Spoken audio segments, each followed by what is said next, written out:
Hello. हाँ, क्या हालचाल है? बढ़िया है। चलिए, होमवर्क दिए थे कुछ? नहीं दिए थे? हैं? वही रिवीजन करने दिए थे। हाँ, नहीं दिए थे होमवर्क। महाराज तो है दिए थे जी होमवर्क। है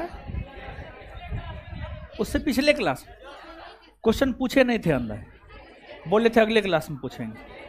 हाँ, तो वही तो हम बोलना चाह रहे हैं। अब आ गए आप लोग लाइन पे। ठीक है, बाद में पूछेंगे, पहले पढ़ लेते हैं। देखिए, आइए अब आधुनिक भारतीय इतिहास प्रारंभ किए हैं। और आधुनिक भारतीय इतिहास में अगर देखा जाए तो आधुनिक भारतीय इतिहास में पहला चैप्टर हम लोग पढ़ लिए हैं, भारत में यूरोपीय कंपनियों का आगमन। और दूसरा चैप्टर हम लोग पढ़ रहे हैं। दूसरा चैप्टर में है 18वीं सदी में स्थापित नवीन स्वायत्त राज्य। 18वीं सदी में स्थापित नवीन स्वायत्त राज्य में हम लोग बंगाल को पढ़ लिए हैं। बंगाल को पढ़े हैं ना? अरे कम से कम हाँ या ना तो बोले। बंगाल को पढ़े हैं। बंगाल के बाद आगे अब हम लोगों को अवध के विषय में पढ़ना है। और अवध के बाद जो है फिर हम लोगों को हैदराबाद के विषय में पढ़ना है। हैदराबाद के विषय में पढ़ना है। तो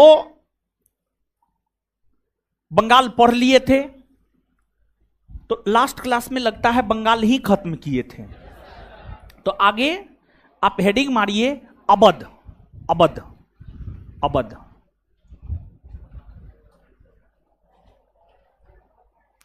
आगे आप हेडिंग मारिए अवध।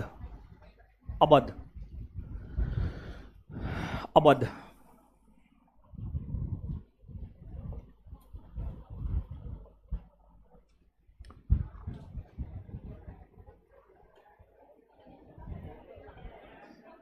अवध।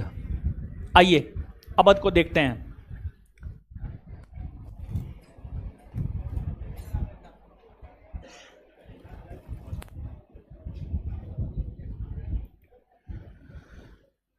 सुनिए, समझिए। देखिए, अवध कहा किसे जाता था? वर्तमान में अगर देखा जाए, वर्तमान के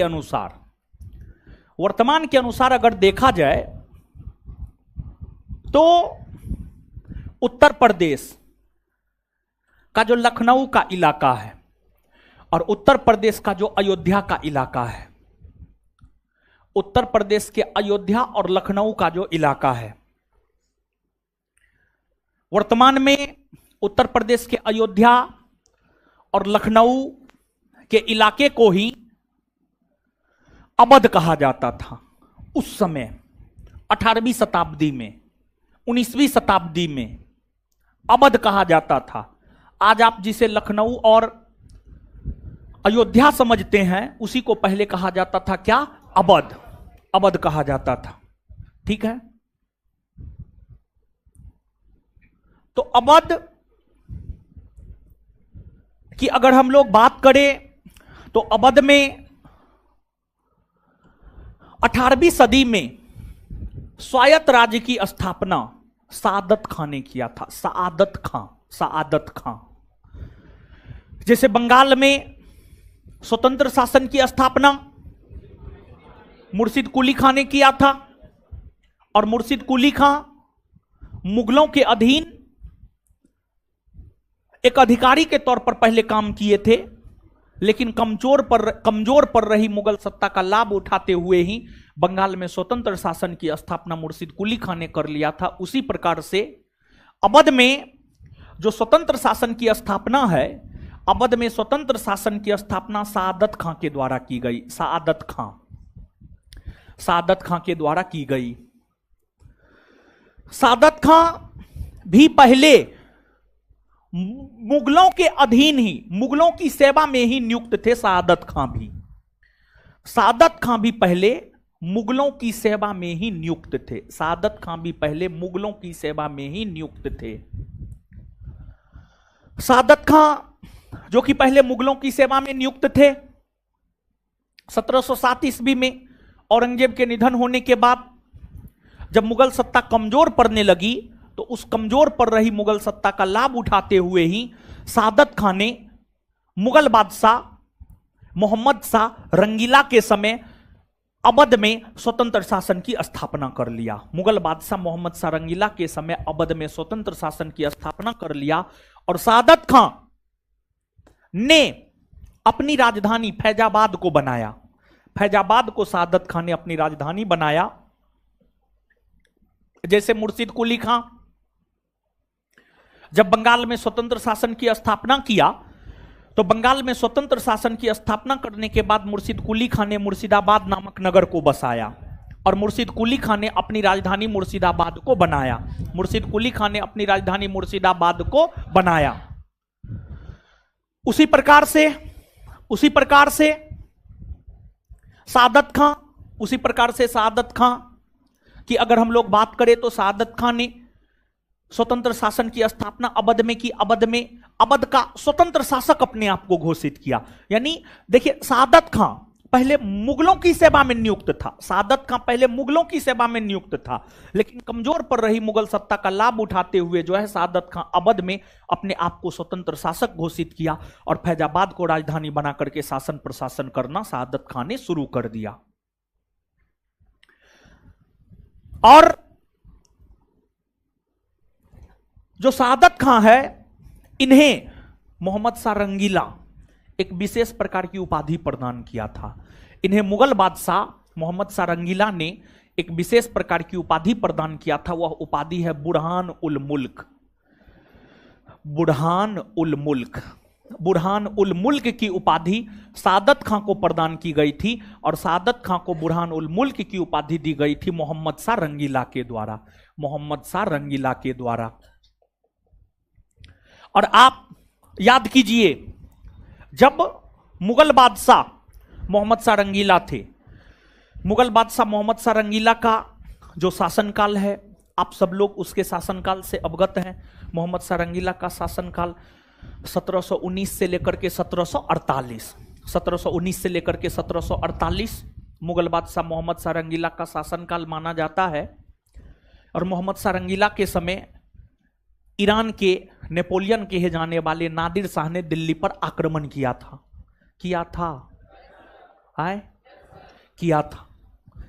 आप इस बात को समझिए। मोहम्मद शाह रंगीला के समय, मोहम्मद शाह रंगीला जब दिल्ली का बादशाह था, तो इनके समय 1739 ईस्वी में ईरान के शासक नादिर शाह दिल्ली पर आक्रमण किया। और जब ईरान के शासक नादिर शाह दिल्ली पर आक्रमण किया, तो नादिर शाह और मोहम्मद शाह रंगीला के बीच हरियाणा के करनाल नामक स्थान पर 1739 ईस्वी में युद्ध हुआ, जिस युद्ध को इतिहास में करनाल का युद्ध कहा गया। और उस करनाल के युद्ध में मोहम्मद शाह रंगीला की हार हुई और नादिर शाह की जीत हुई। इसके बाद दोनों के बीच समझौता हुआ और दोनों के बीच जब समझौता हुआ तो मोहम्मद शाह रंगीला नादिर शाह को 50 लाख रुपया देने के लिए तैयार हुआ और नादिर शाह मोहम्मद शाह रंगीला के साथ समझौता करके मोहम्मद शाह रंगीला से 50 लाख रुपया लेकर वापस ईरान लौटने वाला था।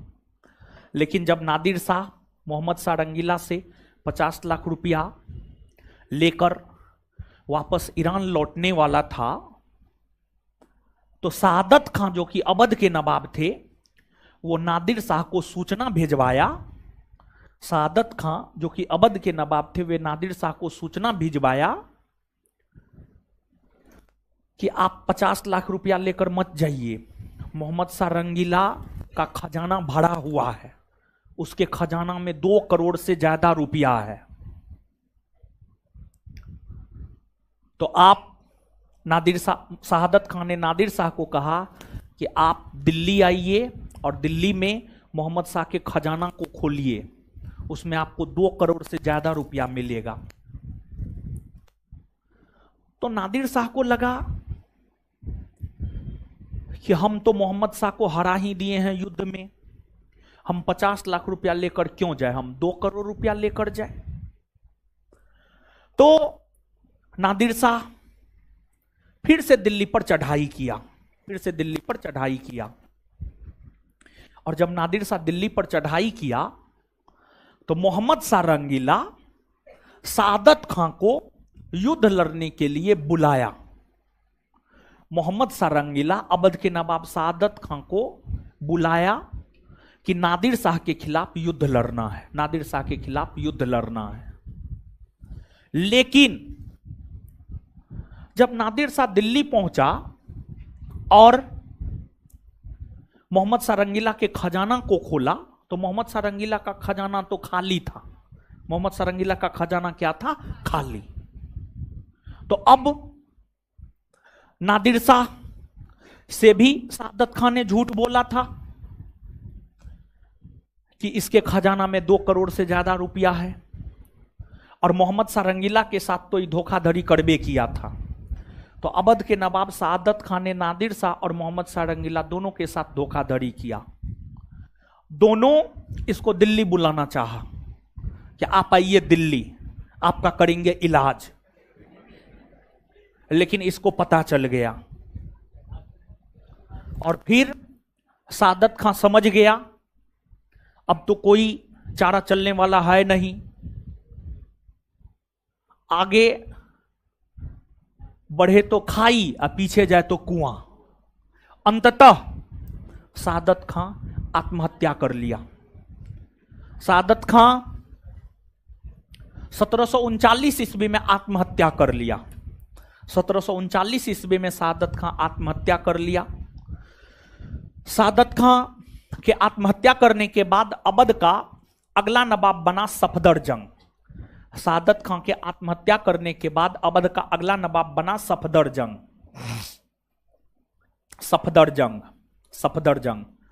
सफदरजंग का मूल नाम था अबुल मंसूर खां। सफदरजंग की अगर हम लोग बात करें तो इसका मूल नाम था अबुल मंसूर खां। अबुल मंसूर खां इसका मूल नाम था। और सफदरजंग जिसका मूल नाम अबुल मंसूर खां था, इसके विषय में कहा जाता है कि ये अवध के नवाब तो थे ही, लेकिन जब मुगल बादशाह मोहम्मद शाह रंगीला का निधन हुआ तो मोहम्मद शाह रंगीला के निधन होने के बाद अगला मुगल बादशाह बना था अहमद शाह। मुगल बादशाह मोहम्मद शाह रंगीला के निधन होने के बाद अगला मुगल बादशाह बना था अहमद शाह। मुगल बादशाह अहमद शाह ने अवध के नवाब सफदरजंग को अपना वजीर बनाया। सफदरजंग के समकालीन मुगल बादशाह अहमद शाह थे। अहमद शाह ने अवध के नवाब सफदरजंग को अपना वजीर बनाया। सफदरजंग पहले से अवध के नवाब थे ही, साथ ही साथ मुगल बादशाह ने बना लिया इसे अपना वजीर, जिस वजह से सफदरजंग को नवाब वजीर भी कहा जाता है। जिस वजह से सफदरजंग की अगर हम लोग बात करें तो इसे नवाब वजीर भी कहा जाता है। नवाब वजीर भी कहा जाता है। और सफदरजंग 1739 से 1754 ईस्वी तक अवध के गद्दी पर रहा।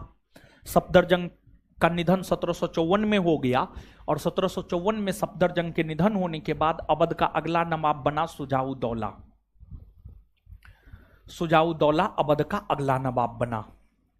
और जब शुजाउद्दौला अवध का अगला नवाब बना तो शुजाउद्दौला लंबे समय तक अवध के नवाब के पद पर रहे। और शुजाउद्दौला के विषय में कहा जाता है 1754 से लेकर के 1777 तक 1754 से लेकर 1777 ईस्वी तक अवध के नवाब के पद पर शुजाउद्दौला रहे। शुजाउद्दौला का समकालीन मुगल बादशाह शाह आलम द्वितीय था। शाह आलम द्वितीय को शुजाउद्दौला ने अपना पेंशन भोगी बनाया। अवध के नवाब शुजाउद्दौला ने मुगल बादशाह शाह आलम द्वितीय को अपना पेंशन भोगी बनाया। और शुजाउद्दौला की अगर आप लोग बात करेंगे तो देखिए, एक युद्ध हुआ है पानीपत का तृतीय युद्ध, और पानीपत के तृतीय युद्ध के विषय में हम आपको बताए हैं। जब हम आपको मराठा पढ़ा रहे थे तो मराठा पढ़ाते हुए पानीपत के तृतीय युद्ध के विषय में जो है हम आपको बतलाए हैं। खड़ा होइए तो जी, खड़ा होइए, उधर है लड़का, खड़ा होइए, इधर इधर, हाँ हाँ। पानीपत का तृतीय युद्ध कब हुआ है? पढ़े हैं ना? नहीं पढ़े हैं? झूठ बोलिएगा, बोलिए तो मां कसम नहीं पढ़े हैं, बोलिए मां कसम नहीं पढ़े हैं। हैं? क्या बोल रहा है जी? अब क्या बोल रहा है? आपका न्यू एडमिशन है? अच्छा, न्यू एडमिशन है इसका। बैठिए।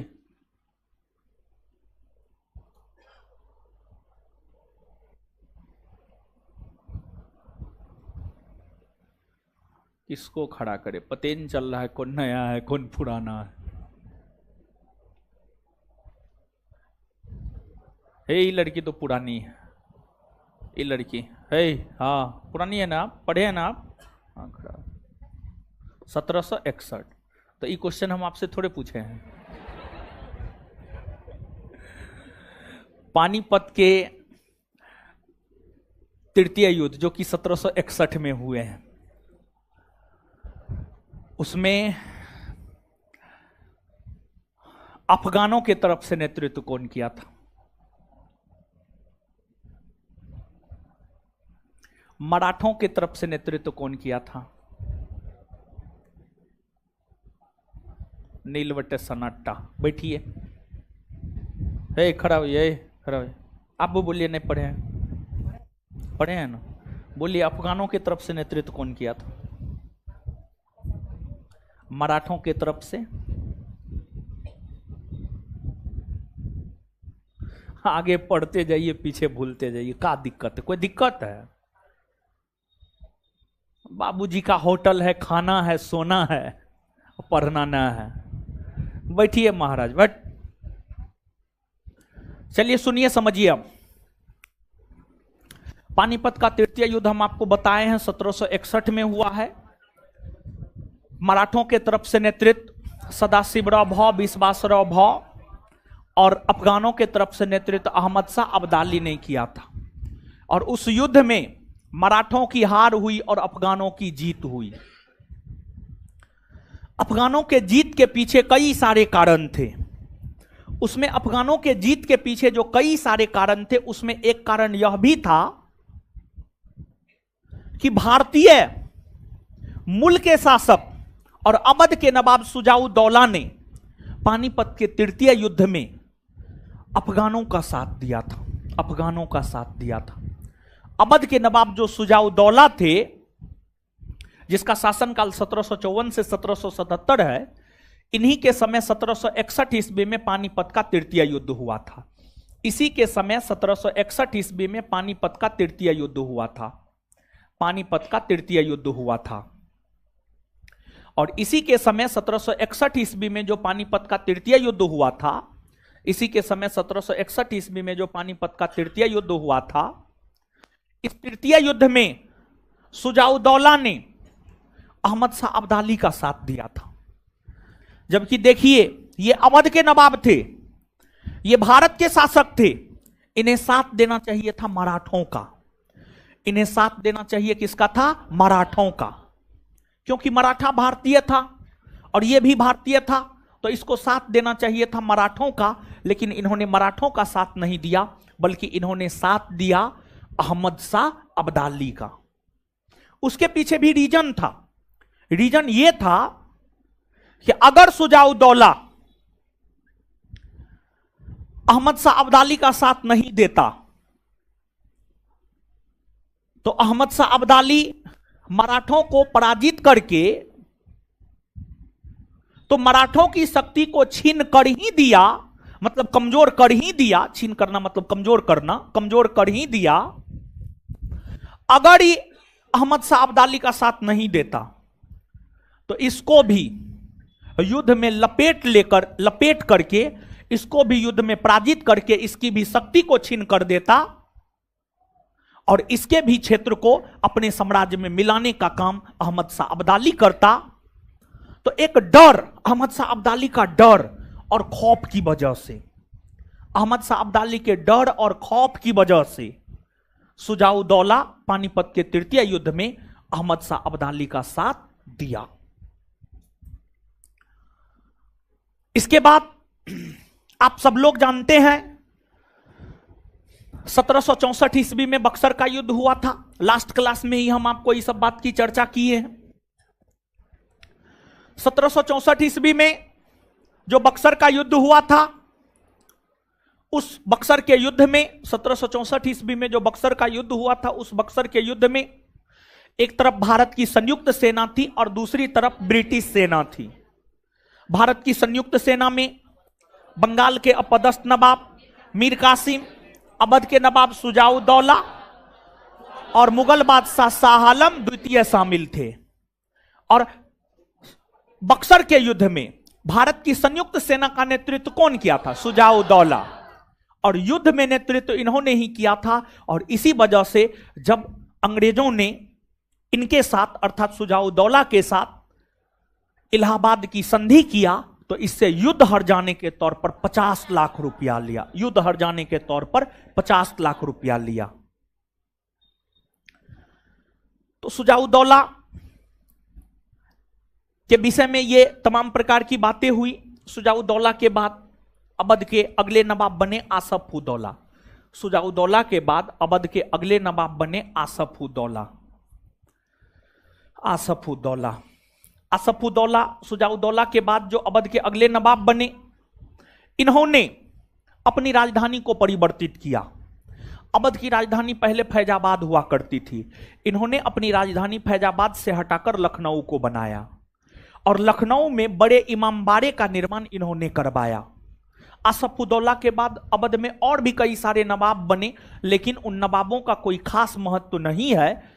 और अवध के फिर अंतिम नवाब की अगर आप बात करेंगे तो अवध के अंतिम नवाब बने वाजिद अली शाह। वाजिद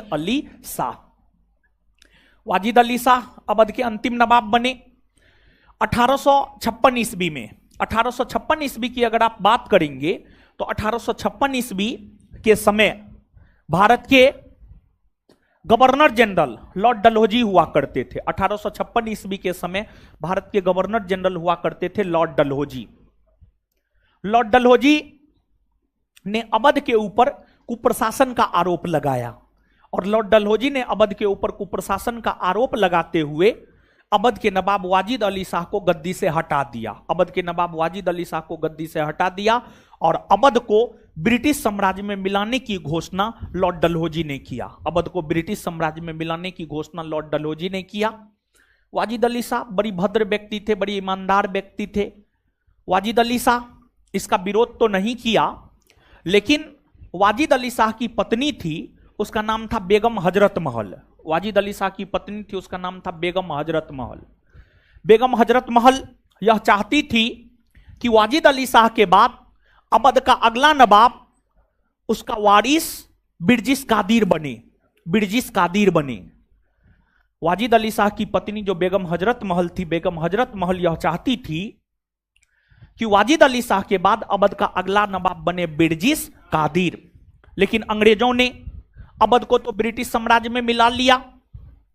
बेगम हजरत महल हर संभव प्रयास की, बेगम हजरत महल हर संभव यह प्रयास की कि कैसे भी अवध को फिर से वापस लिया जा सके, लेकिन बेगम हजरत महल अवध पर अधिकार करने में असफल हो गई। तत्पश्चात जब 1857 का विद्रोह हुआ तो 1857 के विद्रोह में अवध के क्षेत्र से बेगम हजरत महल कूद पड़ी और अवध के क्षेत्र में बेगम हजरत महल अपने पुत्र बिरजिस कादिर के साथ मिलकर अंग्रेजों को कड़ी चुनौती देने का काम किया। लेकिन जब अवध के क्षेत्र में 1857 के विद्रोह दबने के कगार पर थे तो बेगम हजरत महल भागकर चली गई नेपाल। यही है आपको अवध के विषय में, यह सब बात आप याद रखिएगा। अब नीचे से लिखना प्रारंभ कीजिए।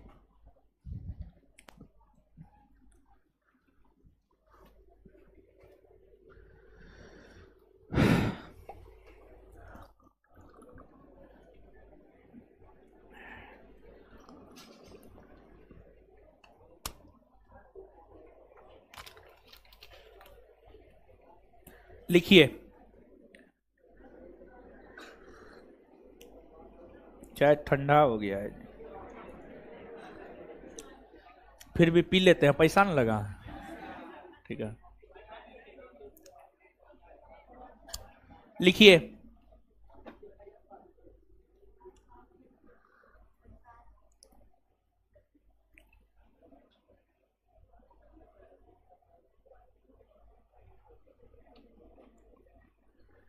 लिखिएगा।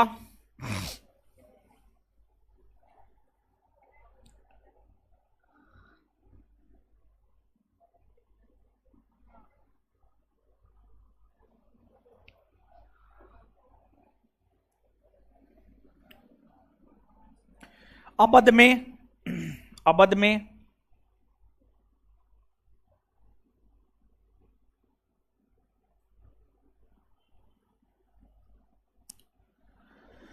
स्वतंत्र शासन की स्थापना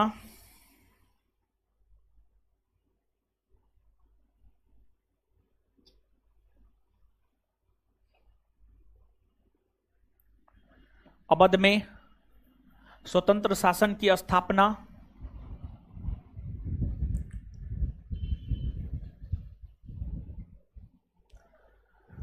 सादत खां ने किया।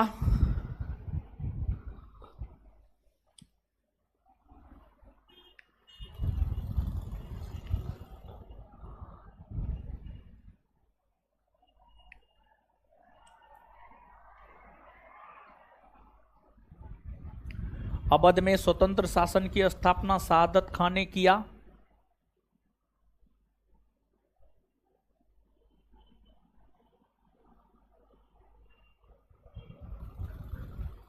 अवध में स्वतंत्र शासन की स्थापना सादत खां ने किया। सादत खां ने किया।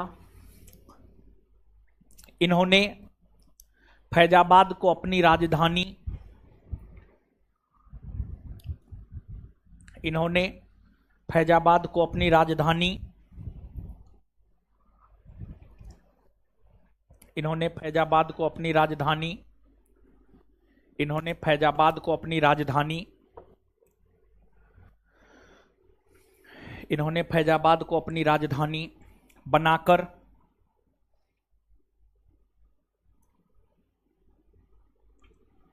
शासन प्रशासन किया।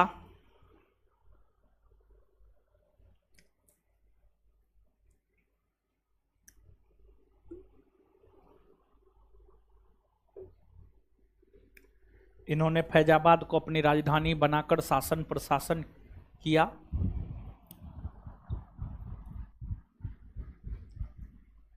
इनके समकालीन मुगल बादशाह मोहम्मद शाह रंगीला था। इनके समकालीन मुगल बादशाह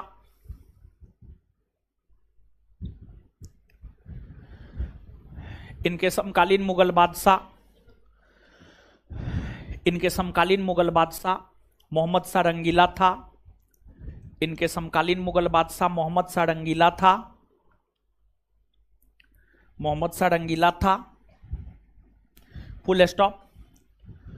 मोहम्मद शाह रंगीला ने इन्हें बुरहान उल मुल्क की उपाधि प्रदान की। मोहम्मद शाह रंगीला ने इन्हें बुरहान उल मुल्क की उपाधि प्रदान की।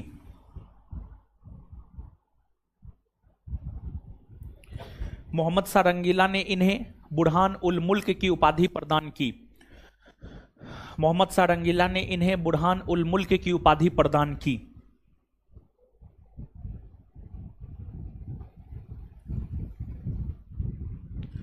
बुरहान उल मुल्क की उपाधि प्रदान की? मोहम्मद शाह रंगीला ने इन्हें बुरहान उल मुल्क की उपाधि प्रदान की। मोहम्मद शाह रंगीला ने इन्हें बुरहान उल मुल्क की उपाधि प्रदान की। मोहम्मद शाह रंगीला ने इन्हें बुरहान उल मुल्क की उपाधि प्रदान की। Full stop. Full stop.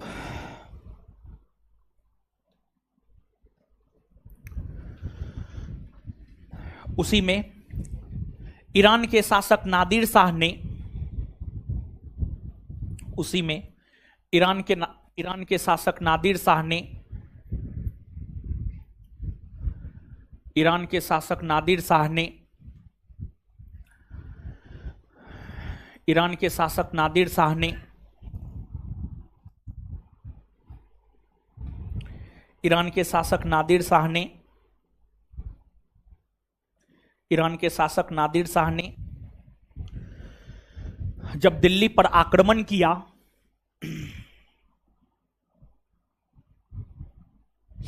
Iran के शासक नादिर शाह ने जब दिल्ली पर आक्रमण किया,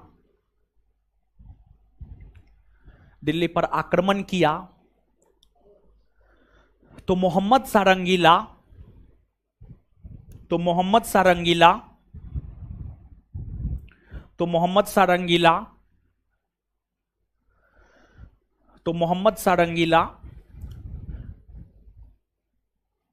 नादिर शाह के विरुद्ध युद्ध लड़ने के लिए मोहम्मद शाह रंगीला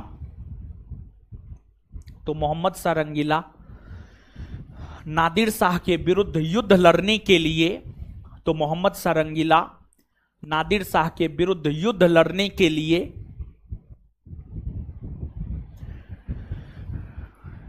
मोहम्मद शाह रंगीला नादिर शाह के विरुद्ध युद्ध लड़ने के लिए सादत खां को दिल्ली बुलाया। सादत खां को दिल्ली बुलाया। सादत खां को दिल्ली बुलाया। सादत खां को दिल्ली बुलाया। सादत खां को दिल्ली बुलाया। सादत खां को दिल्ली बुलाया। सादत खां को दिल्ली बुलाया। लेकिन सादत खां दिल्ली नहीं आए। लेकिन सादत खां दिल्ली नहीं आए। लेकिन सादत खां दिल्ली नहीं आए। नहीं आए। लेकिन सादत खां दिल्ली नहीं आए। और वे 1739 ईस्वी में और वे 1739 ईस्वी में और वे 1739 ईस्वी में और वे 1739 ईस्वी में आत्महत्या और वे 1739 ईस्वी में आत्महत्या कर लिया। और वे 1739 ईस्वी में आत्महत्या कर लिया। और वे 1739 ईस्वी में आत्महत्या कर लिया। Next point. और वे 1739 ईस्वी में आत्महत्या कर लिया। Next point. सादत खां का उत्तराधिकारी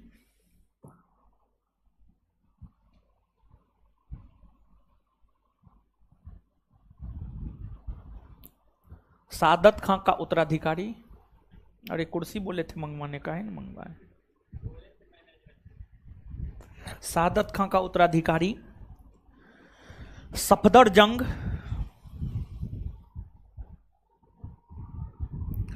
सादत खां का उत्तराधिकारी सफदरजंग बना।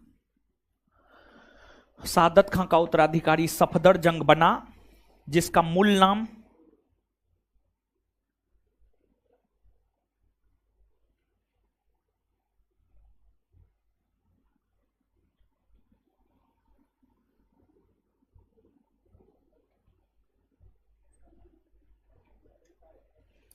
सादत खां का उत्तराधिकारी सफदरजंग बना, जिसका मूल नाम अबुल मंसूर खां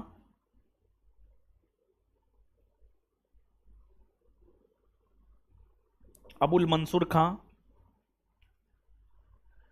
अबुल मंसूर खां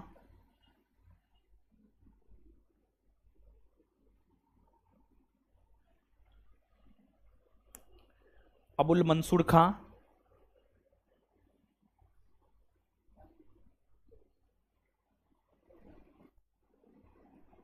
जिसका मूल नाम अबुल मंसूर खां था। अबुल मंसूर खां था। इनका समकालीन मुगल बादशाह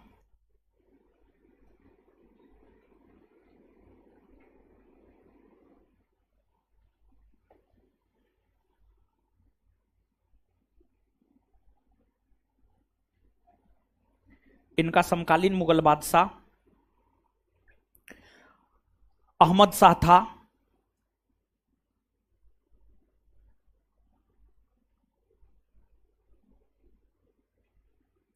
अहमद शाह था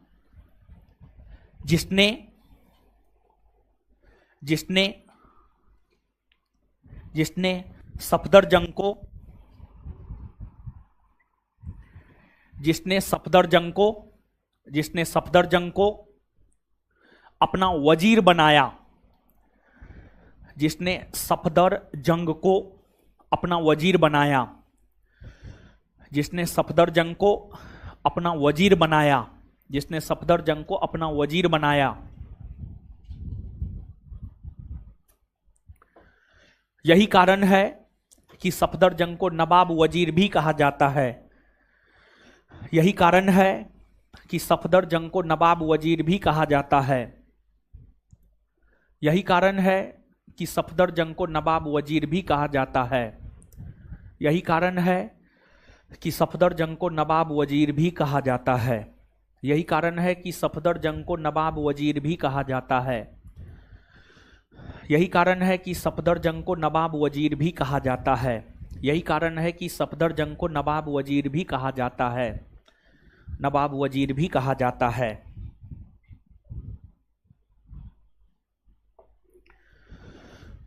अगला पॉइंट लिखिएगा, सफदरजंग का उत्तराधिकारी।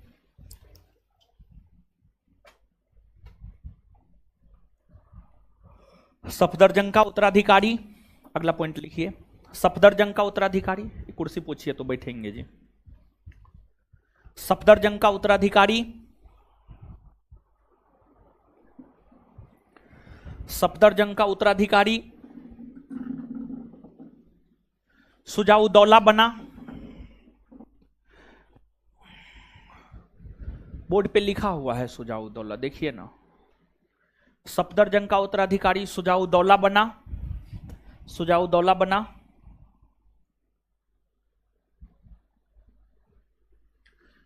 Full stop. उसी में सुजाउद्दौला के समकालीन मुगल बादशाह शाह आलम द्वितीय था।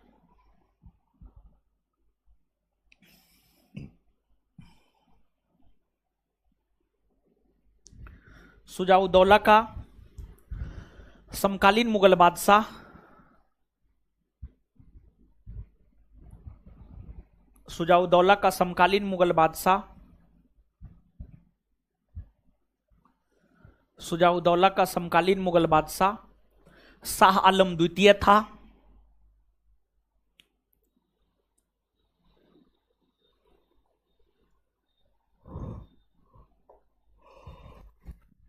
जिसे सुजाउद्दौला ने शरण दिया था। जिसे सुजाउद्दौला ने शरण दिया था। जिसे सुजाउद्दौला ने शरण दिया था।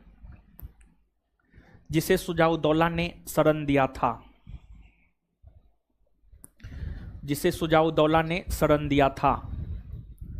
Next point. नेक्स्ट पॉइंट नहीं, सॉरी, उसी में लिखिए ना, ज्यादा बेटर होगा। उसी में लिखिए। नेक्स्ट पॉइंट नहीं, उसी में लिखिए। उसी में, जिसमें लिख रहे हैं उसी में लिखिए।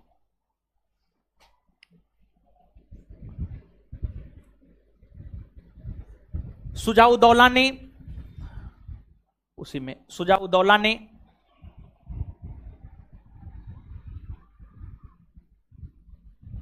सुजाउद्दौला ने 1761 ईस्वी में हुए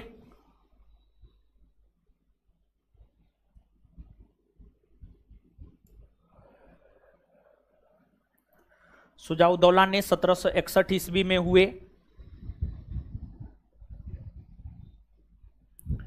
सुजाउद्दौला ने 1761 ईस्वी में हुए पानीपत के तृतीय युद्ध में सुजाउद्दौला ने 1761 ईस्वी में हुए पानीपत के तृतीय युद्ध में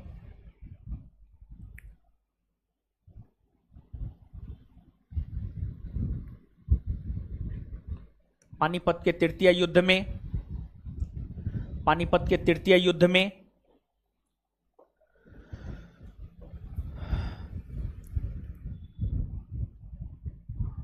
अफगानों का साथ दिया। अफगानों का साथ दिया।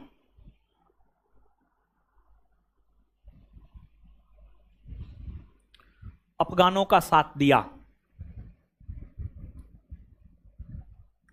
उसी में कंटिन्यू 1764 ईस्वी में हुए बक्सर के युद्ध का नेतृत्व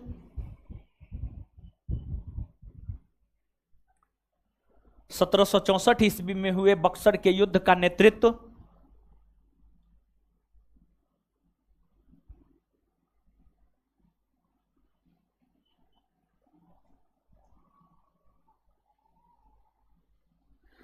सत्रह सौ चौसठ ईस्वी में हुए बक्सर के युद्ध का नेतृत्व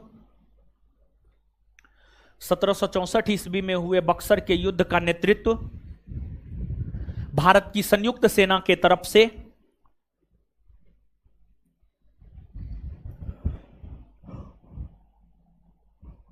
संयुक्त सेना के तरफ से सुजाउद्दौला ने ही किया था। भारत की संयुक्त सेना के तरफ से सुजाउद्दौला ने ही किया था। भारत की संयुक्त सेना के तरफ से सुजाउद्दौला ने ही किया था।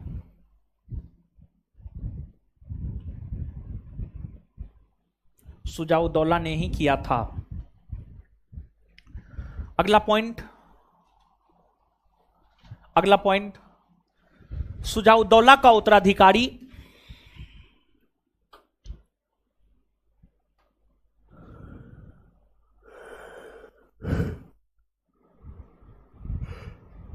सुजाउद्दौला का उत्तराधिकारी आसफ-उद-दौला बना। बोर्ड पे लिखा हुआ है। सुजाउद्दौला का उत्तराधिकारी आसफ-उद-दौला बना।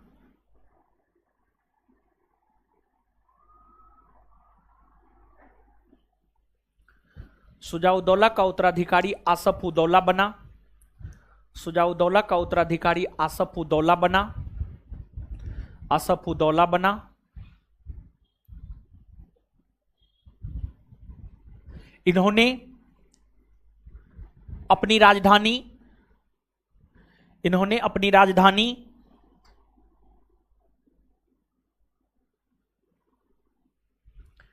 फैजाबाद से हटाकर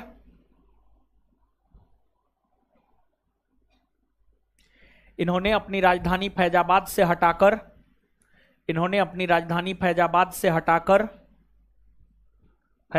हटाकर लखनऊ को बनाया।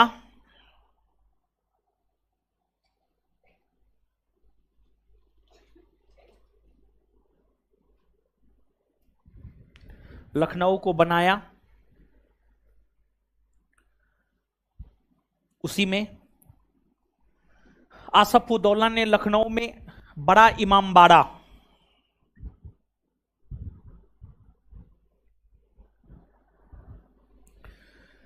आसफ-उद-दौला ने लखनऊ में बड़ा इमामबाड़ा और मोहम्मद अली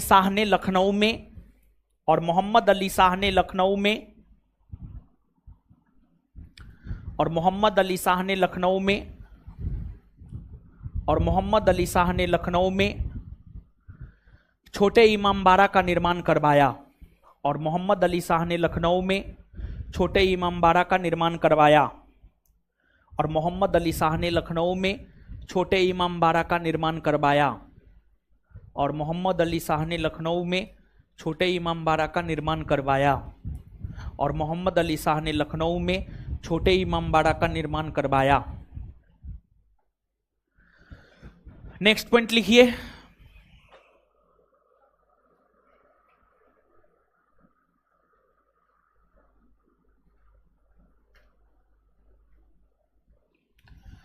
अवध के अंतिम नवाब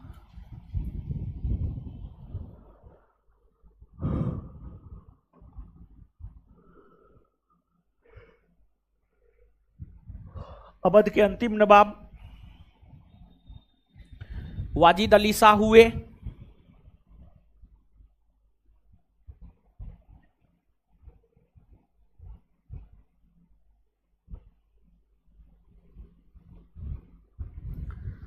अवध के अंतिम नवाब वाजिद अली शाह हुए। इनके शासनकाल के समय इनके शासनकाल के समय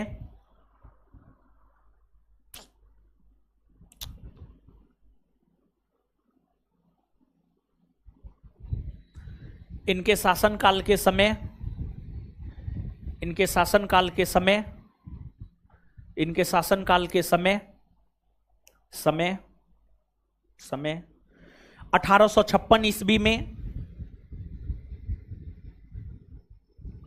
1856 ईस्वी में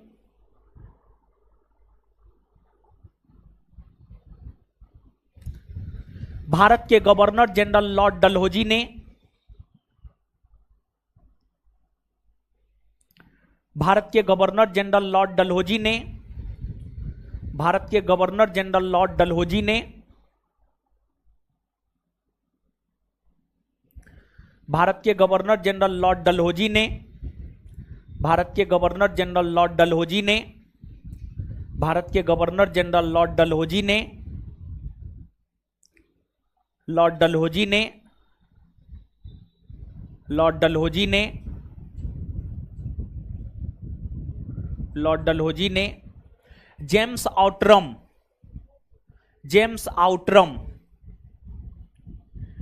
आउटरम के रिपोर्ट को आधार बनाते हुए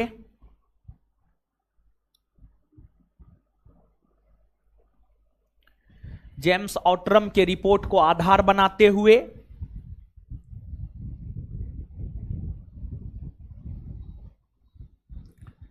जेम्स आउटरम के रिपोर्ट को आधार बनाते हुए जेम्स आउटरम के रिपोर्ट को आधार बनाते हुए जेम्स आउटरम के रिपोर्ट को आधार बनाते हुए कुप्रशासन के आरोप के तहत कुप्रशासन के आरोप के तहत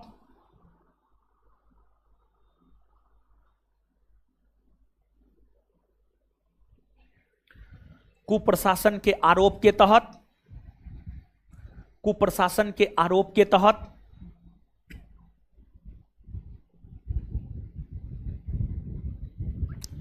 अवध को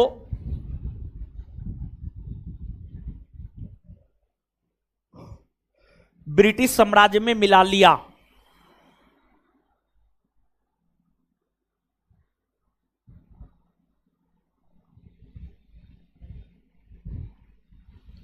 अवध को ब्रिटिश साम्राज्य में मिला लिया। Full stop. उसी में अवध को ब्रिटिश साम्राज्य में मिलाए जाने का विरोध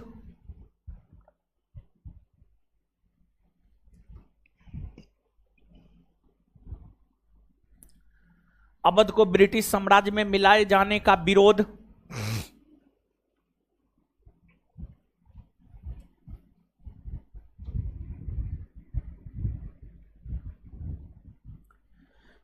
अवध को ब्रिटिश साम्राज्य में मिलाए जाने का विरोध अवध को ब्रिटिश साम्राज्य में मिलाए जाने का विरोध वाजिद अली शाह की पत्नी बेगम हजरत महल ने की। अवध को ब्रिटिश साम्राज्य में मिलाए जाने का विरोध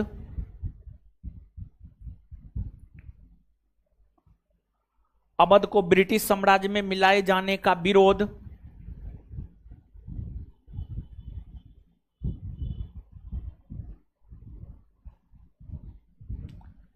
अवध को ब्रिटिश साम्राज्य में मिलाए जाने का विरोध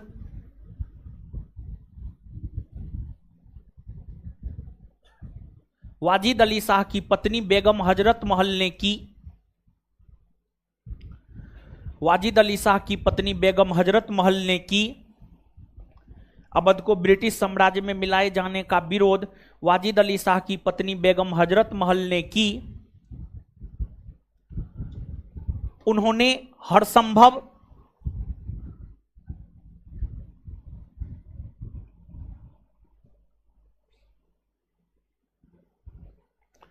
उन्होंने हर संभव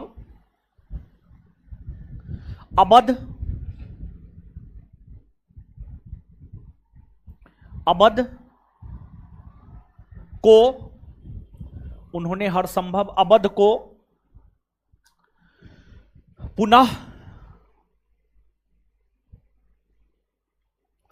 अपने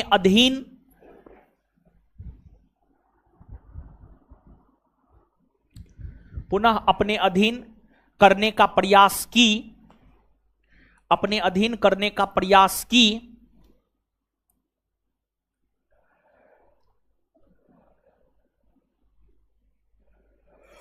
अपने अधीन करने का प्रयास की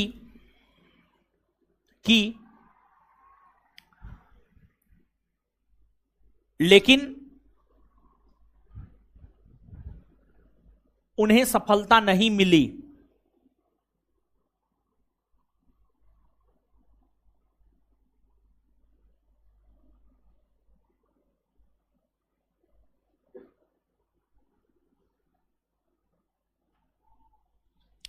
उन्हें सफलता नहीं मिली, इसलिए बेगम हजरत महल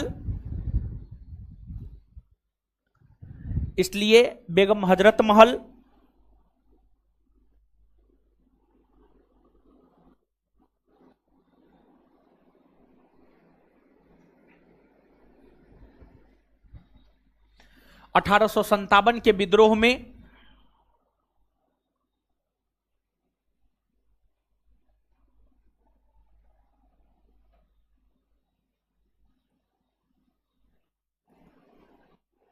इसलिए बेगम हजरत महल 1857 के विद्रोह में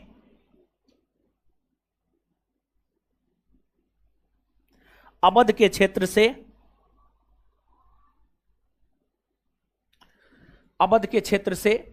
कूद पड़ी। अवध के क्षेत्र से कूद पड़ी। चलिए, अवध के बाद, इसके बाद अब आगे हम लोगों को जानना है हैदराबाद। हैदराबाद, आगे हेडिंग मारिए हैदराबाद।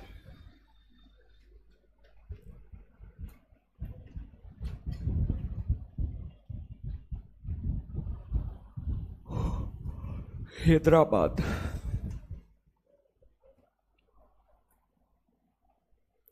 हैदराबाद,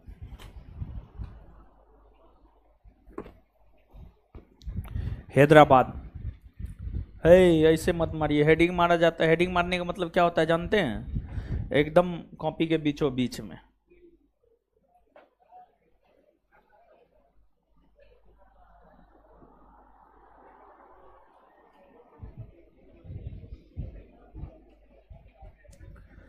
चलिए, आइए हैदराबाद को समझते हैं, लेकिन उससे पहले जो है अवध पढ़िए, याद करवाएंगे तब समझेंगे। पढ़िए, पहले याद करवा देंगे तब आगे बढ़ेंगे।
अपना कॉपी पढ़िए ना। आप तो अपने कॉपी में भी लिखे हैं, इसका कॉपी पढ़ रहे हैं।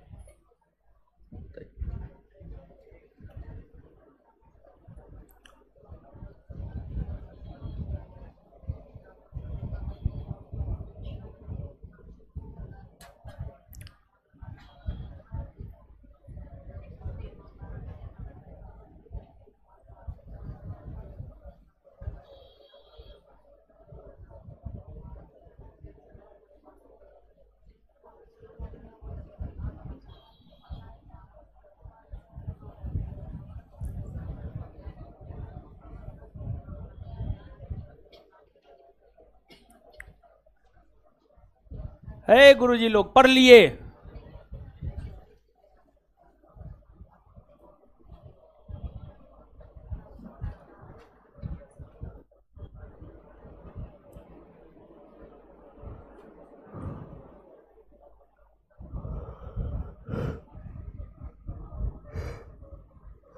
पढ़ लिए हो हीरो सब? दीजिए कॉपी दीजिए। आइए तो याद करते हैं। बताइए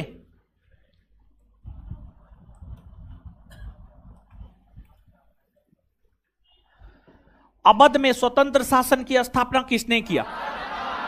आए अवध में स्वतंत्र शासन की स्थापना किसने किया? और सादत खान ने अवध में स्वतंत्र शासन की स्थापना करके अवध की राजधानी किसे बनाया? किसे बनाया?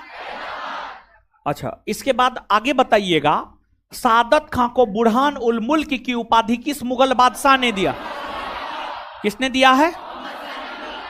सादत खान को बुरहान उल मुल्क की उपाधि किस मुगल बादशाह ने दिया?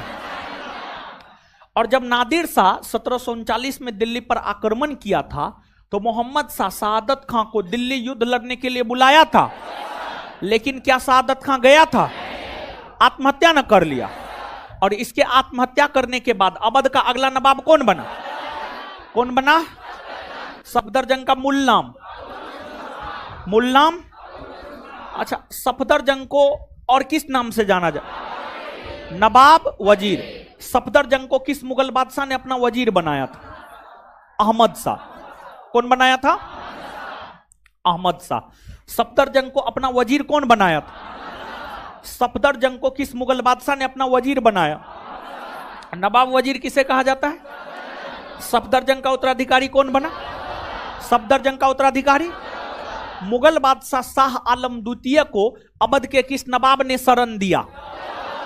आए मुगल बादशाह शाह आलम द्वितीय को अवध के किस नवाब ने शरण दिया? पानीपत के तृतीय युद्ध में अवध के नवाब शुजाउद्दौला ने किसका साथ दिया? अफगानों का ना? अफगानों का ना? तो एक बार फिर से बताइएगा आप हमको कि शुजाउद्दौला ने पानीपत के तृतीय युद्ध में किसका साथ दिया था? बक्सर के युद्ध में भारत की संयुक्त सेना का नेतृत्व कौन किया था? कौन किया था? शुजाउद्दौला का उत्तराधिकारी कौन बना? कौन बना?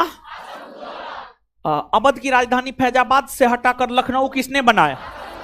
फैजाबाद से हटाकर लखनऊ। लखनऊ में बड़े इमामबाड़ा का निर्माण किसने करवाया? लखनऊ में बड़े इमामबाड़ा का निर्माण। और इसके बाद लखनऊ में छोटे इमामबाड़ा का निर्माण मोहम्मद अली शाह। कौन करवाया? मोहम्मद अली शाह। अवध के अंतिम नवाब कौन बने? अवध के अंतिम नवाब कौन बने? अवध के अंतिम नवाब। अवध को ब्रिटिश साम्राज्य में कब मिलाया गया? कब मिलाया गया? भारत के किस गवर्नर जनरल ने मिलाया? लॉर्ड। किसने मिलाया? किसने मिलाया? किसने मिलाया? किस आधार पर? कुप्रशासन। किस आधार पर? किस आधार पर? कुप्रशासन। क्लियर है बात? चलिए अब हम लोग पढ़ेंगे हैदराबाद। अच्छा एक बात बताइए, आप लोग तो मैथ कहीं ना कहीं पढ़ते ही होंगे या पढ़ ही लिए होंगे। अपने संस्थान में भी मैथ चलता है, पता है या ना? प्रभु सर पढ़ाते हैं, बहुत शानदार पढ़ाते हैं। और कितने ऐसे विद्यार्थी हैं जिनका मैथ का सिलेबस खत्म हो गया है? है कुछ? हाथ खड़ा कीजिए तो। हाँ ठीक है। तो अच्छा, मैथ का सिलेबस खत्म हो गया है तो अब उसको पलट उलट करके देखते हैं कि ना? उलट पलट करके देखिए, नहीं तो भूल जाइएगा, नील बट्टे सन्नाटा हो जाइएगा, समझे? और देखिए, वैसे कोई भी छात्र या छात्रा जिसका मैथ या जीएस का सिलेबस 50% या उससे अधिक खत्म हो गया है या 100% खत्म हो गया है, उसको टेस्ट देना चाहिए। देखिए टेस्ट क्या करता है जानते हैं? आपके कंफ्यूजन को दूर करता है। टेस्ट आपके कंफ्यूजन को दूर करता है। और जितना क्वेश्चन आप टैकल कीजिएगा उतना आप बेहतर होइएगा। जितना क्वेश्चन आप टैकल कीजिएगा उतना आप बेहतर होइएगा, उतना आप जबरदस्त होइएगा। समझ गए? तो जिन भी छात्र एवं छात्राओं का मैथ का पूरा सिलेबस खत्म है उनको तो टेस्ट एकदम 100% देना चाहिए, 100% देना चाहिए। देखिए, हम ये नहीं कहते हैं कि आप हमारे यहां टेस्ट दीजिए, नहीं, आपको जहां अच्छा लगता है वहां टेस्ट दीजिए, लेकिन आप टेस्ट जरूर दीजिए, आप टेस्ट जो है जरूर दीजिए। और अगर आप पढ़ लिए हैं, उसका रिवीजन नहीं कर रहे हैं, टेस्ट नहीं लगा रहे हैं, तो फिर नील बट्टे सन्नाटा हो जाएगा। समझ गए? फिर नील बट्टे सन्नाटा हो जाएगा, पढ़ने का कोई मतलब ही नहीं रह जाएगा। तो अगर आपका किसी भी सब्जेक्ट का सिलेबस, जीएस का सिलेबस, मैथ का सिलेबस 100% खत्म हो गया है, तो उसके बाद आप टेस्ट लगाते रहिए, और तब तक टेस्ट लगाते रहिए जब तक कि नौकरी नहीं मिल जाता है। मैथ का 50% या 100% सिलेबस खत्म हो गया है तो मैथ का टेस्ट लगाते रहिए, और तब तक लगाते रहिए जब तक कि फाइनल रिजल्ट नहीं हो जाता है। अपने संस्थान में मैथ का भी टेस्ट चलता है और जीएस का भी टेस्ट चलता है। मैथ का टेस्ट जो है सुबह में 10 से 12 चलता है। मैथ का टेस्ट सुबह में 10 से 12 चलता है, और उस टेस्ट में 20 गो मैथ का क्वेश्चन होता है और 20 गो रीजनिंग का क्वेश्चन होता है। तो मैथ कम रीजनिंग का टेस्ट होता है, 20 मैथ और 20 रीजनिंग। और शाम में जो है आपको जीएस का टेस्ट चलता है 7 बजे से।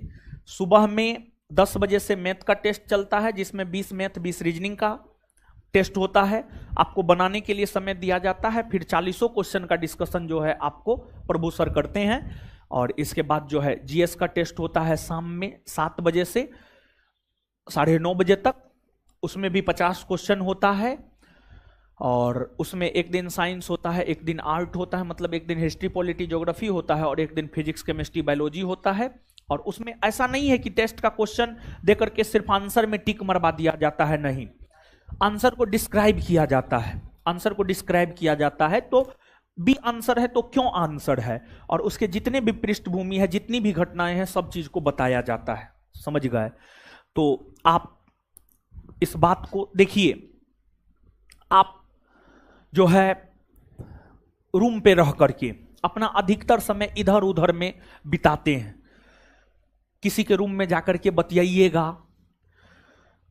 मोबाइल चलाइएगा, राजनीति का बात कीजिएगा, राजनेता का बात कीजिएगा, फिर जो है आईपीएल चल रहा है, आईपीएल देखिएगा, उसका बात कीजिएगा। कोई सीएसके चिल्लाएगा, कोई एमआई चिल्लाएगा, कोई हार्दिक पांड्या, रोहित शर्मा को लेकर के जो है विवाद खड़ा कर दीजिएगा, आपस में लड़ जाइएगा।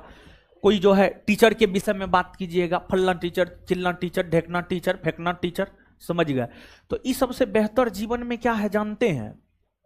इस सबसे बेहतर है कि टाइम को बचा करके टेस्ट दीजिए, बेहतर होगा।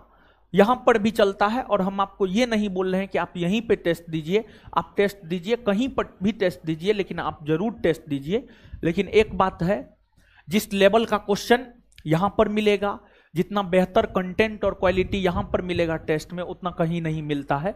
हम लोग क्वेश्चन क्रिएट करते हैं, कट पेस्ट कॉपी करने का कोई बात ही नहीं होता है। समझ गए? तो आपको टेस्ट देना चाहिए। अगर आपका सिलेबस 100% खत्म हो गया तब तो एकदम 100%, अब 50% या उससे ज्यादा भी खत्म हो गया तब पर भी आपको देना चाहिए। 50% से कम हुआ है तो आपको पहला प्रयास ये करना चाहिए कि एक के जगह 2 बैच करके जो है सिलेबस को पहले पूरा खत्म कर ले। एक बार सिलेबस जब पूरा खत्म हो जाता है ना, तो होता क्या है उसमें, फिर आप बुक पढ़िए। जैसे सिलेबस खत्म हो गया वैसे बुक पढ़ना शुरू कर दीजिए। जैसे कि मान लिया जाए कि इतिहास हम आपको प्राचीन खत्म कर दिए हैं, मध्यकालीन खत्म कर दिया है, आधुनिक पढ़ा रहे हैं, तो एक अच्छा विद्यार्थी का क्या नेचर होना चाहिए जानते हैं? अभी आपको क्या करना चाहिए? प्राचीन भारतीय इतिहास का एक अच्छा सा कोई बुक लेकर के पढ़ जाना चाहिए, मध्यकालीन भारतीय इतिहास का एक अच्छा सा बुक लेकर के कोई पढ़ जाना चाहिए। और देखिए, सफलता का एक फॉर्मूला है, और सफलता का फॉर्मूला यह है कि जितना देर आप क्लास करते हैं उससे सीधा 2 गुना या 3 गुना घर पे पढ़िए। अगर आप क्लास 2 घंटा करते हैं तो कम से कम 2 गुना 4 घंटा घर पे सेल्फ स्टडी आपको करना ही करना चाहिए। और हमको यहां लगता है कोई भी बच्चा 4-5 घंटा से कम क्लास नहीं करता है, मतलब आप मैथ का भी क्लास करते हैं, आप जीएस का भी क्लास करते हैं, आप रीजनिंग का भी क्लास करते हैं। तो ऑन एवरेज अगर माना जाए तो एक स्टूडेंट एक दिन में लगभग 4 से 5 घंटा क्लास करता है। 4 से 5 घंटा अगर आप क्लास करते हैं, या फिर मान लिया जाए 4 घंटा आप क्लास करते हैं, 4 का सीधा 2 गुना 8, कम से कम 8 घंटा आपको सेल्फ स्टडी करना चाहिए। कम से कम 8 घंटा आपको सेल्फ स्टडी करना चाहिए। तो 4 घंटा क्लास करते हैं तो 8 घंटा आपको सेल्फ स्टडी करना चाहिए। और बहुत विद्यार्थी के दिमाग में तो ये होता है सिर्फ क्लास करके रिजल्ट हो जाएगा, सिर्फ टीचर के पास पढ़ने से रिजल्ट हो जाएगा। ये एकदम गलत है। क्लास करने से रिजल्ट हो जाता, टीचर के पास पढ़ने से रिजल्ट हो जाता, सबका रिजल्ट हो जाता। रिजल्ट उसका होता है जो क्लास के साथ साथ सेल्फ स्टडी पर फोकस करता है, सेल्फ स्टडी पर जोर देता है। अब सवाल ये उठता है कि सेल्फ स्टडी में क्या करें, तो उसका जवाब ये है कि आप अपने जीवन में कोई ना कोई लक्ष्य बनाए होंगे। या तो आप अपना लक्ष्य बीपीएससी बनाए होंगे, या पुलिस बनाए होंगे, या बिहार दरोगा बनाए होंगे, या कुछ ना कुछ अपना लक्ष्य जरूर बनाए होंगे। जो भी आप अपने जीवन में अपना लक्ष्य बनाए होंगे उसका क्वेश्चन बैंक मार्केट में है।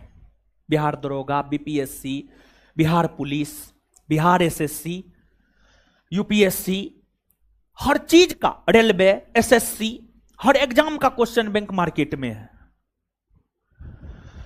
तो जो आपका जीवन में लक्ष्य है, जो आप बनना चाहते हैं, उसका क्वेश्चन बैंक मार्केट से लीजिए और सेल्फ स्टडी में उसको आप पढ़िए। सेल्फ स्टडी में आप उसको पढ़िए। दूसरा काम सेल्फ स्टडी में क्या करना है? पहला काम सेल्फ स्टडी में क्या करना है यह बता दिए। दूसरा काम सेल्फ स्टडी में क्या करना है? आप जीएस का क्लास करते हैं, आप मैथ का क्लास करते हैं, आप रीजनिंग का क्लास करते हैं। आपको एक दिन में टीचर जितना पढ़ाते हैं उसका रिवीजन करना है। दूसरा काम यह करना है कि उसका क्या करना है? रिवीजन करना है, रिवीजन करना है। बस ये दो काम करना है। और अगर आप चाहत अधिकारी बनने की रखते हैं, SDM, DSP, IAS, IAS, IPS, ये सब बनने की चाहत अगर आप रखते हैं, तो पर डे शुरू में कम से कम, शुरू में स्टार्टिंग पीरियड में, शुरुआती 10 दिन के लिए कम से कम 2 से 3 पेज आप जरूर लिखिए। कुछ भी लिखिए, एनसीईआरटी पलट लीजिए, उसी को लिखिए, लेकिन लिखिए आप जरूर। फिर 10 दिन के बाद उसको थोड़ा बढ़ाइए, 3 पेज की जगह 5 पेज कीजिए।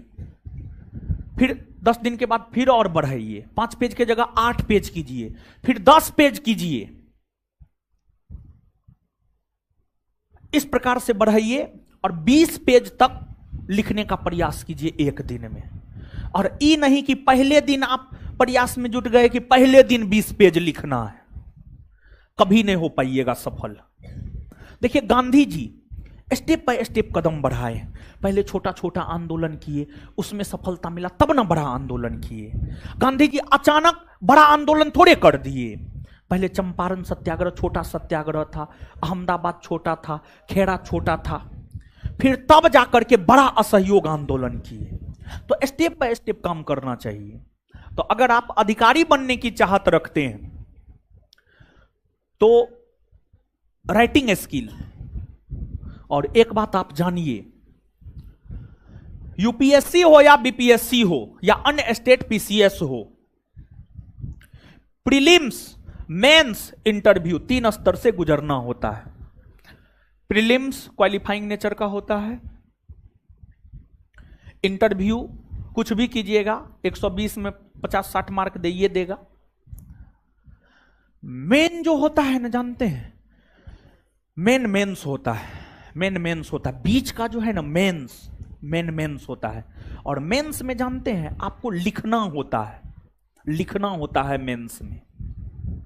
और अगर आप में राइटिंग स्किल नहीं है, लिखने का आदत नहीं है, तो मेंस आपका कभी नहीं हो सकता है और आप अधिकारी कभी नहीं बन सकते हैं। समझ गए? तो अगर आप अधिकारी बनने की चाहत रखते हैं तो ये सब काम आप कीजिए।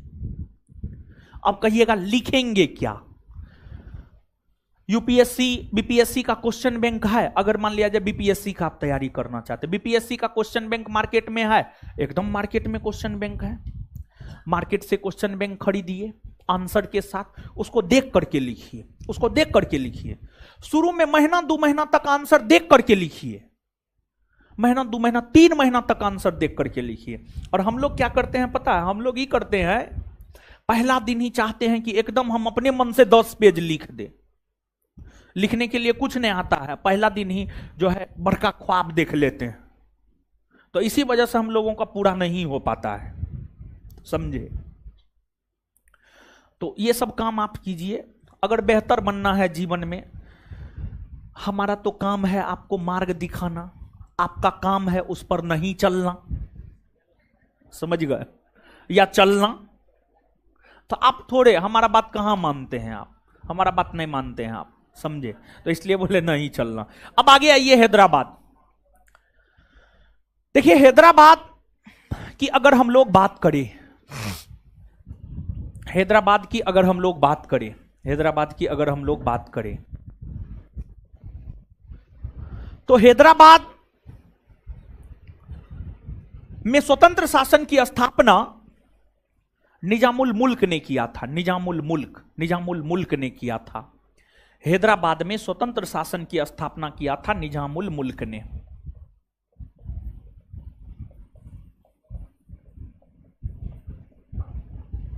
निजामुल मुल्क भी पहले मुगलों की सेवा में था, मुगलों की सेवा में था। और निजामुल मुल्क वित्तीय व्यवस्था के बहुत बड़े जानकार थे। निजामुल मुल्क वित्तीय व्यवस्था के बहुत बड़े जानकार थे। निजामुल मुल्क मुगल बादशाह मोहम्मद शाह रंगीला के समकालीन थे। निजामुल मुल्क ने यह देखा कि मुगलों की अर्थव्यवस्था चरमरा रही है, मुगलों की अर्थव्यवस्था बर्बाद हो रही है। तो निजामुल मुल्क मुगलों की चरमरा रही अर्थव्यवस्था को अच्छा बनाने का प्रयास किए, लेकिन इस बात से मुगल बादशाह मोहम्मद शाह रंगीला घबरा गया। मुगल बादशाह मोहम्मद शाह रंगीला को लगा कि ऐसा नहीं कि निजामुल मुल्क शक्तिशाली हो जाए और हम ही को गद्दी से हटा दे और मुगल बादशाह बन जाए, ऐसा डर मोहम्मद शाह रंगीला को हो गया। तो मोहम्मद शाह रंगीला ने निजामुल मुल्क को कहा, आपको कुछ भी सुधार करने की जरूरत ना है, जो जैसे चल रहा है वैसे चलने दिया जाए। तो निजामुल मुल्क को यह लगा कि मुगल रूपी नाव अब डूबने वाली है, और मुगल रूपी नाव जो डूबने वाली है, डूबते हुए नाव का कोई सवारी करना पसंद करेगा? डूबते हुए नाव का सवारी कीजिएगा, आप भी डूबिए ना जाइएगा। तो डूबते नाव की सवारी करना कोई पसंद नहीं करता है, डूबते नाव की सवारी करना कोई पसंद नहीं करता है। तो मुगल रूपी नाव जो डूब रही थी, उस डूबती नाव की सवारी निजामुल मुल्क नहीं करना चाहते थे। और फिर निजामुल मुल्क मुगल सेवा से मुक्त हो गए और दक्षिण भारत आ गए। और दक्षिण भारत आने के बाद निजामुल मुल्क ने मोहम्मद शाह रंगीला के समय ही हैदराबाद में स्वतंत्र शासन की स्थापना किया। हैदराबाद में स्वतंत्र शासन की स्थापना निजामुल मुल्क ने किया। निजामुल मुल्क हैदराबाद में स्वतंत्र शासन की स्थापना मुगल बादशाह मोहम्मद शाह रंगीला के समय किया। मोहम्मद शाह रंगीला के समय किया। मोहम्मद शाह रंगीला को जब पता चला कि निजामुल मुल्क ने हैदराबाद में स्वतंत्र शासन की स्थापना कर ली है, तो मोहम्मद शाह रंगीला अपना एक प्रतिनिधि हैदराबाद भेजा। मोहम्मद शाह रंगीला अपना एक प्रतिनिधि हैदराबाद भेजा, उसका नाम था मुबारिज खां।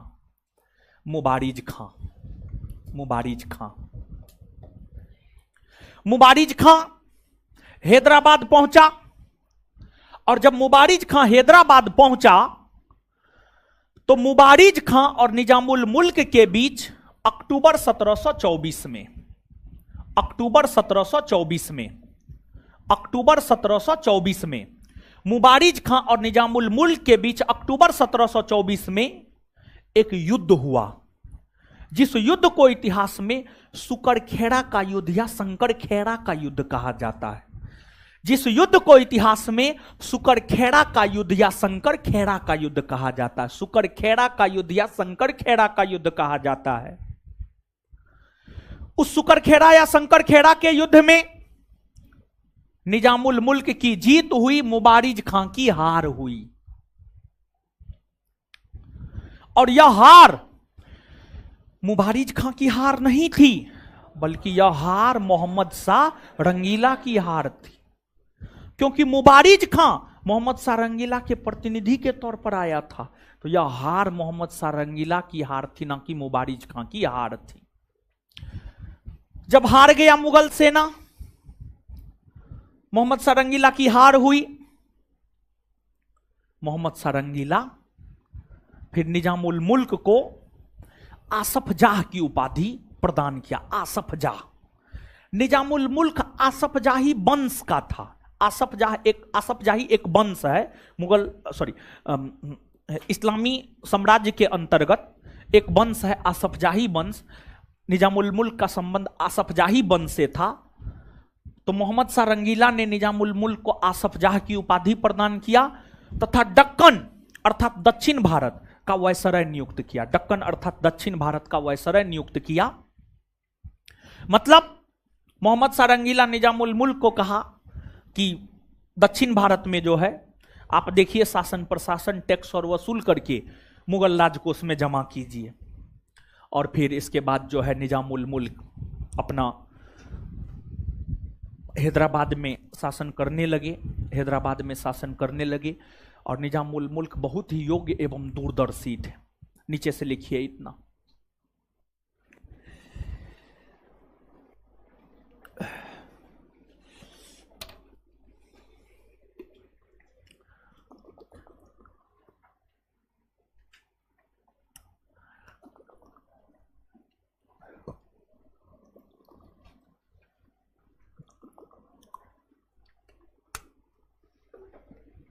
लिखिएगा। हैदराबाद में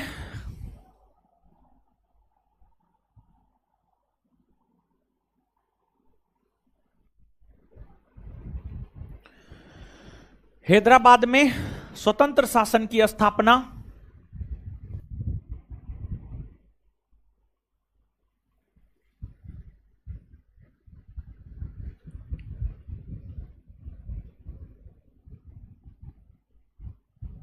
मुगल बादशाह मोहम्मद शाह के समय, हैदराबाद में स्वतंत्र शासन की स्थापना मुगल बादशाह मोहम्मद शाह के समय, मुगल बादशाह मोहम्मद शाह के समय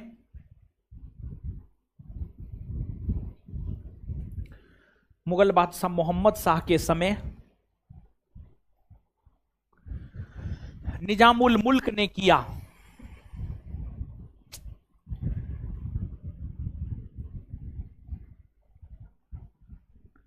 निजामुल मुल्क ने किया,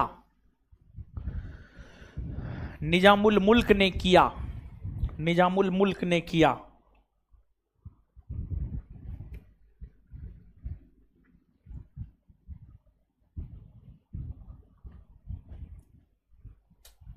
नेक्स्ट पॉइंट,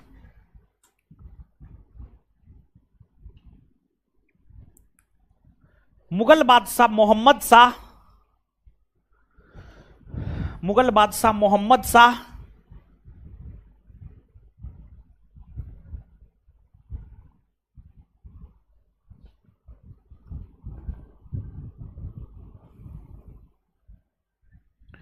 मुगल बादशाह मोहम्मद शाह निजामुल मुल्क के खिलाफ युद्ध लड़ने के लिए मुगल बादशाह मोहम्मद शाह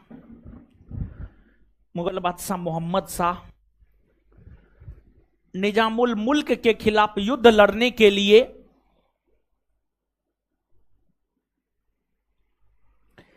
मुगल बादशाह मोहम्मद शाह निजामुल मुल्क के खिलाफ युद्ध लड़ने के लिए मुबारिज खां को भेजा।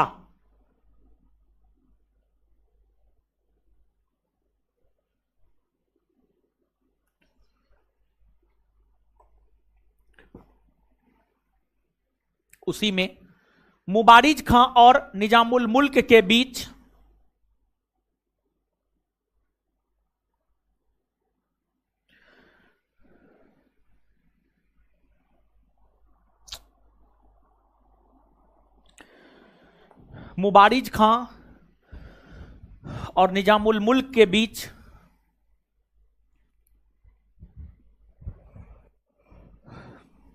मुबारिज खां और निजामुल मुल्क के बीच अक्टूबर 1724 ईस्वी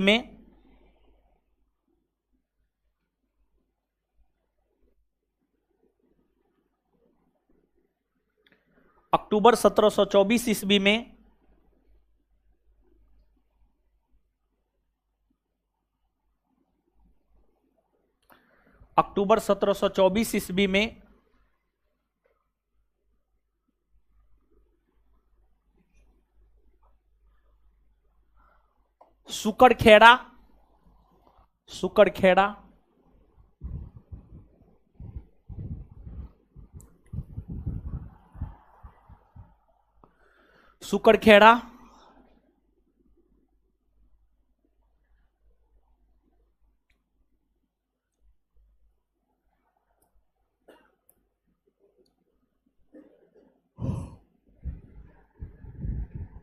सुकरखेड़ा का युद्ध हुआ।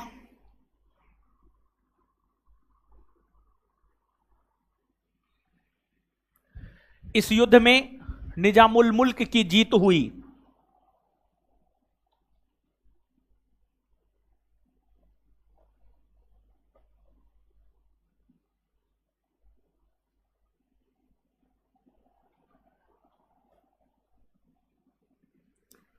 इस युद्ध में निजामुल मुल्क की जीत हुई।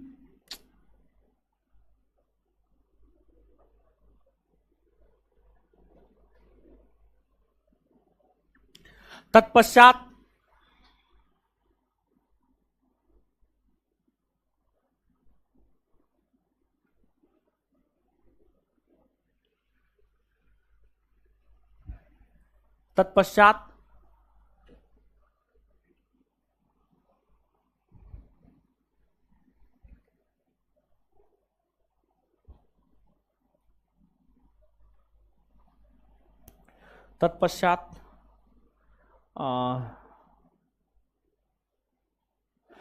मोहम्मद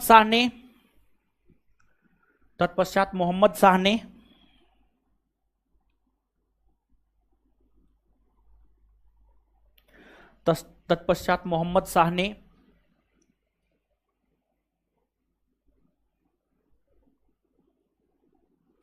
निजामुल मुल्क को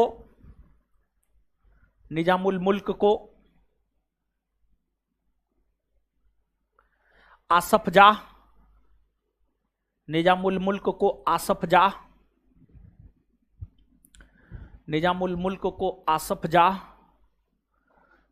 जाह की उपाधि प्रदान किया।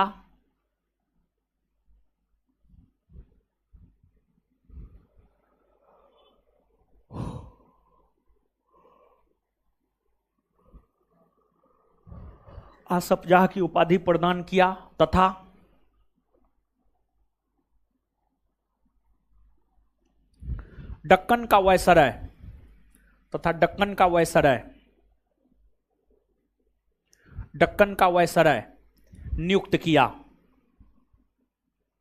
दक्कन का वायसराय नियुक्त किया।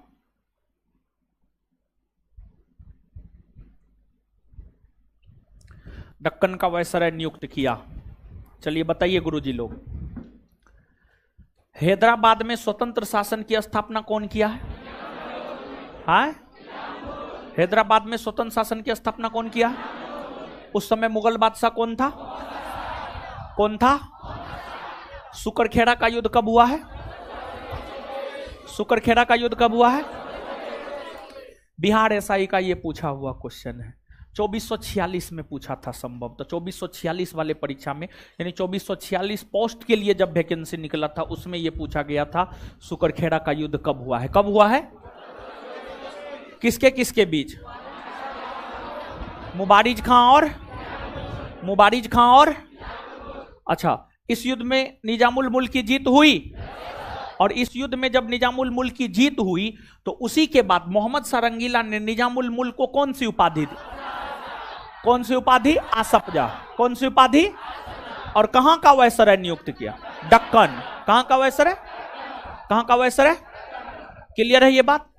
बैठे रहिए, ऑफलाइन वाले लोग बैठे रहिए, ठीक है। चलिए, तो पिछले क्लास में क्वेश्चन नहीं पूछे थे, तो आज तो क्वेश्चन पूछना हमारा हक और अधिकार दोनों बनता है। और ऐसे भी जो चीज पढ़ लिए हैं उसको पूछना हमेशा हमारा मौलिक अधिकार है, और उसको याद रखना आपका मौलिक कर्तव्य है। और अगर आप मौलिक कर्तव्य का उल्लंघन करेंगे तो हमारा मौलिक अधिकार है आपका कुटाई करना, समझ गए? तो मिलते हैं अगले क्लास में। ऑनलाइन वाले लोग, ऑफलाइन वाले लोग बैठे रहिए।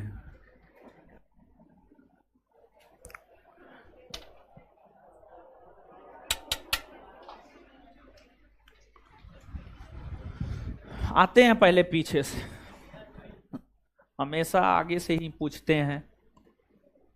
क्या हीरो? बोलिए, कुछ बोलना है? हैं? बोलिए ना हो। हाँ बताइए, फ्रांसीसी ईस्ट इंडिया कंपनी अपना पहला व्यापारिक कारखाना कहाँ खोला था? बैठ जाइए, बहुत बढ़िया है, खड़ा होइए, बताइए। समझे? कुछ नहीं कहेंगे, लेकिन एक बात जरूर कहेंगे, जो पढ़ा दिए हैं उसका रिवीजन करते रहिए, उसको याद रखिए। याद नहीं रखते हैं तो ये गलत बात है, बहुत गलत बात है, समझे? इससे आगे मिलेंगे हम लोग अगले क्लास में। धन्यवाद सभी लोगों का। हमको निकलने दीजिए, तब आप लोग निकलिएगा।